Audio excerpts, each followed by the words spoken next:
పిఠాపురంలోని police వ్యవస్థపై deputy CM Pawan Kalyan special focus పెట్టారు. పిఠాపురం పరిధిలోని 4 పోలీస్ స్టేషన్ల వ్యవహారాలపై ఆయన ఇంటెలిజెన్స్ రిపోర్టు కోరడం ఇప్పుడు ఆసక్తికరంగా మారుతోంది. ఇంతకీ పిఠాపురం పోలీసులకు సంబంధించి పవన్ రిపోర్టు ఎందుకు కోరినట్టు?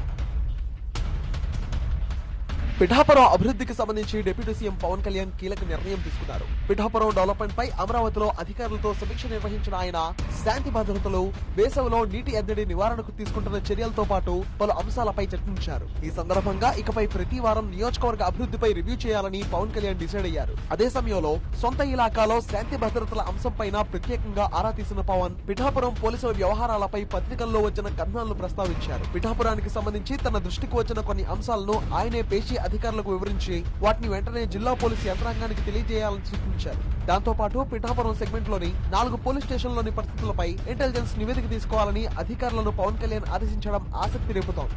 ఈ క్రమంలోనే పిఠాపురం నియోజకవర్గం పోలీసుల తీరుపై పవన్ కీలక వ్యాఖ్యలు చేశారు. అవినీతికి పాల్పడుతున్న పోలీసు అధికారుల కారణంగా హోంశాఖ చులకన అవుతుందన్నారు. అందుకే ప్రజలను ఇబ్బంది పెట్టే నేరస్తులనే కాదు, ఆ నేరస్తులకు అండగా నిలుస్తున్న నాయకులు, పోలీసులను కూడా ఉపేక్షించలేదని పవన్ కళ్యాణ్ స్పష్టం చేశారు.